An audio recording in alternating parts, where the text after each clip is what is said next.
ولا تيرفس بصافي. تيرفس تيرفس والو لا والو. تيرفس بزاف. تيرفس الدراري اللي تيرفس الباعة اللي تيرفس كلشي. تيرفس لا والو السخونة هاتها تيتيو. تيرفس السلام عليكم ورحمة الله. مشاهدين ديالنا، مرحبا بكم في هذا الفيديو. غادي ندخلوا مباشرة في الموضوع، وغادي نهضروا على واحد الموضوع اللي ماشي حديث اليوم وإنما حديث الساعة، وطبيعة الحال هو الغلاء ديال مجموعة من المواد الأساسية اللي المواطن كيستهلكها بقوة. مواد أساسية المواطن كيعمر بها الكفوة وكيديها لوليداتو. هاد المواد الأساسية كل نهار كنشوف واحد الزيادة في واحد المادة معينة بدون ما تخرج هاد الحكومة وبدون ما تخرج أي جهة بشي تصريح كيهضر على هاد الزيادة هذه. كنعرفوا أنه الزيادات في مواد أساسية تتجاوز 10 درهم، 15 درهم، 20 درهم، وهذا الشيء أثقل كاهل المواطن البسيط. طبيعة الحال شفنا في الحكومات اللي فاتت مجموعة من الاسعار كيتزادوا الاسعار، ولكن ماشي بديك الطريقه باش كيتزادوا في هذه الحكومه هذه، الا انه النقابات كانت دارت ضجه اعلاميه وخرجت الاضرابات والشوارع عمرات، الا انه هاد الحكومه هذه حتى النقابات سكتات،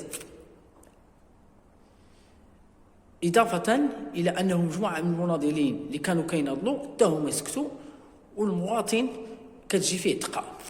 كل تقريبا الزيادات تقريبا كل شهر دابا ولا كل اسبوع كتزاد شي حاجه، والمواطن مسكين ما عنده فين يمشي، ما عنده على من يشكي.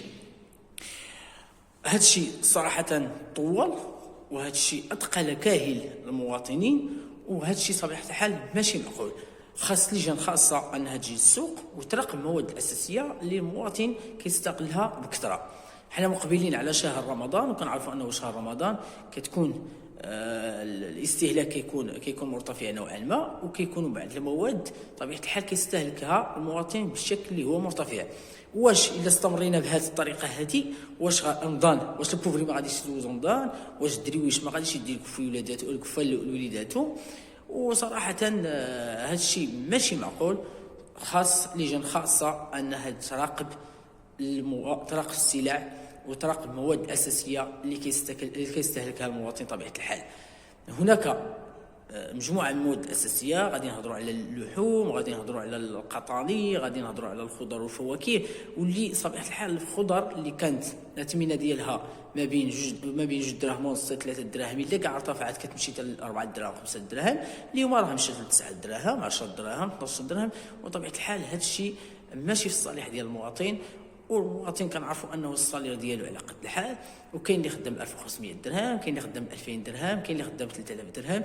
كيف يعقل انه واحد الشخص خدام ب 2000 درهم ولا خدام ب 2500 درهم ولا 3000 درهم، عنده الكرا، عنده الموضوع، عنده المواد الاساسيه كترتفع، كيف يعقل انه غادي يستقر وغادي يعيش اسره؟